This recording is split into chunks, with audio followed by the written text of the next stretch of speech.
चंगा रहूंगा। मैं ये मानता हूँ कि मेरे परमेश्वर की वजह से मैं ब्लेस हूँ और ब्लेस रहूंगा। मैं ये मानता हूँ कि मेरे परमेश्वर की वजह से मेरे जीवन में भलाइयाँ हैं, उसके उपकार हैं, और उसी की वजह से मैं आज यहाँ खड़ा हूँ और आगे जाऊंगा। आमीन। मुझे नहीं पता लोग क्या सोचते हैं, किसी को रथों पर, किसी को घोड़ों पर भरोसा है, पर मेरे से पूछिए, मैं जिनको रथों, घोड़ों या किसी और वस्तु पर भरोसा है वो तो गिर जाएंगे, गिरे रहेंगे, पड़े रहेंगे, पर हम उठे और सीधे खड़े रहेंगे। हालेलुया। बीते दिनों में मैं चाहता हूँ कल से हम आज अपना जो समय है वो प्रार्थना में जाएं। कुछ प्रार्थना है जो मैं चाहता हूँ आप रेगुलर करें इन दिनों। मैं प्रार्थना में आप लोगों को बिजी देखना चाहता हूँ। मैं नहीं चाहता कि आप लोग संसारी या संसार के कामों में बिजी रहें। परमेश्वर के लिए समय दें, परमेश्वर आपको आपके जीवन का बेस्ट समय देगा। हालेलुया। और मैं पहले भी कह चुका हूँ, मुझे मैटर नहीं करता लोग एक हैं या 1 लाख है, 1 करोड़ है। मैं एक को भी वैसे ही समझाता हूँ जैसे 1 लाख को, क्योंकि मैं जानता हूँ उस एक जिंदगी की इंपॉर्टेंस क्या है। यीशु ने कहा है कि परमेश्वर 99 को छोड़ के उस एक को ढूंढने जाता है जो भूली और भटकी है। तो मैं 99 में ध्यान, मैं उस एक पे ध्यान देता हूँ जो प्रभु का प्यासा है। मैं उस एक पे ध्यान देता हूँ जो प्रभु का, कहते हैं ना कि प्रभु का दास दाऊद कहता है, जैसे हिरनी पानी के जल के लिए तरसती है वैसे ही मैं तेरा। तो मैं उस व्यक्ति की खोज करता हूँ, मैं उस व्यक्ति को भवन में देखता हूँ, मैं चाहता हूँ उस व्यक्ति से बात करूँ जो प्यासा है परमेश्वर का, जो परमेश्वर का तालिब है। हालेलुया। तो मैं 99 पे ध्यान नहीं देता, मैं सच बता रहा हूँ। होंगे कोई लोग होंगे ज्यादा कलीसिया भरी होती, ज्यादा अच्छा प्रचार करेंगे, मेरा ऐसा नहीं है। मुझे एक भी अगर व्यक्ति है, एक भी अगर मेरी बातों को सुन रहा है, एक भी अगर परमेश्वर के वचन का प्यासा है, तो मैं उसे वैसे ही समझाता हूँ जैसे 10,000 को। हालेलुया। क्योंकि परमेश्वर जो है मुंह देखकर बातें नहीं करता। परमेश्वर के वचन में लिखा है, परमेश्वर तू मुंह देखा न्याय नहीं करता, वरन सबके लिए तुम एक समान है। वो बात अलग है, किसी के लिए परमेश्वर कुछ खास करता है क्योंकि वो परमेश्वर के लिए कुछ खास करता है।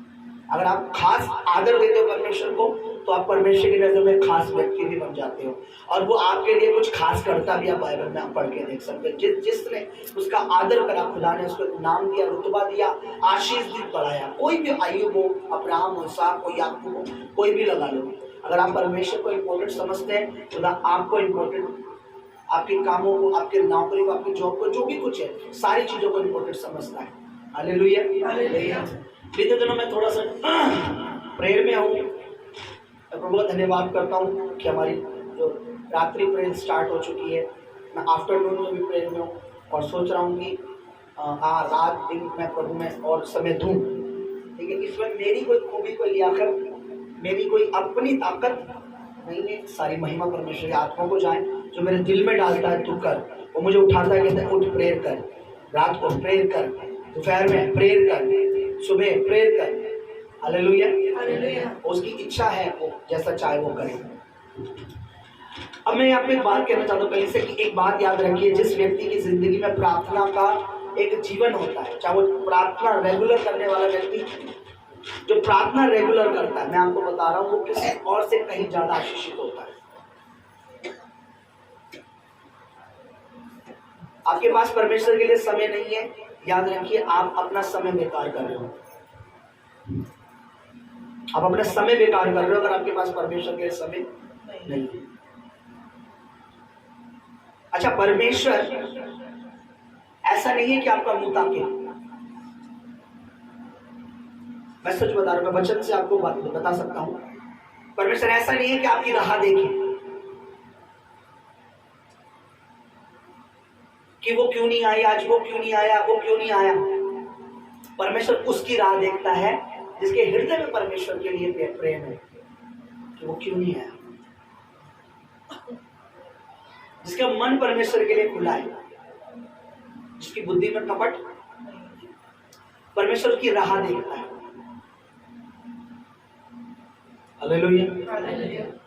तो बीते दिनों में एक बात परमेश्वर से कर रहा था। मेरी आदत है, मैं परमेश्वर से कंप्लेंट भी कर देता हूँ। कंप्लेंट मतलब ऐसी कंप्लेंट नहीं, ये नहीं मिल रहा, वो नहीं मिल रहा, ये क्यों, यारी कंप्लेंट मैं कभी नहीं करता। मेरी एक आदत है, जब मुझे जब या तो कोई प्रभु से चला जाए या प्रभु की मतलब कुछ भी बात ऐसी जो, तो मैं परमेश्वर से पूछता हूँ, मैं बातें करता हूँ, परमेश्वर ऐसा क्यों है, वो तुझसे, तू तो तेरा वचन में लिखा है, कि तुझसे अलग होके हम कुछ नहीं कर सकते, तो वो तुझसे अलग होके भी प्रॉपर्टी कैसे बना रहा है, वो तुझसे अलग होके भी कैसे प्रॉपर्टी परचेस कर रहा है, तुझसे अलग होके भी उसके बच्चे कैसे पल रहे हैं, तुझसे अलग होके भी वो तेरी मेज को इंपॉर्टेंट नहीं जान के तेरे वचन को कैसे पल रहा है। तो मैं बीते दिनों ये बात कर रहा था परमेश्वर से, अभी कुछ हफ्ते बीते हफ्ते संडे से मैं बात कर रहा था कि परमेश्वर कैसे हो रहा मुझे बताइए।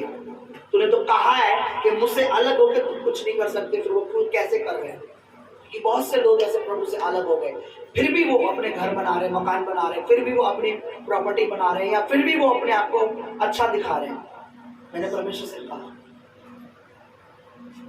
एक दिन मैंने प्रभु से कहा कोई आवाज नहीं आई, 2 दिन मैंने प्रभु से कहा कोई मुझे बात नहीं आई, तीसरे दिन मैंने परमेश्वर से कहा कि परमेश्वर क्यों वो लोग क्यों पनपते जो तुझसे अलग हो गए।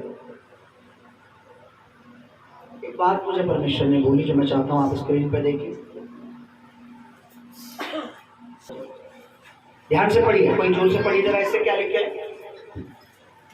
जो मनुष्य निरंतर प्रभु का भय मानता रहता है वह धन्य है, परंतु जो अपना मन कठोर कर लेता है वह विपत्ति में पड़ता है। Hallelujah, hallelujah. ध्यान से देखिए,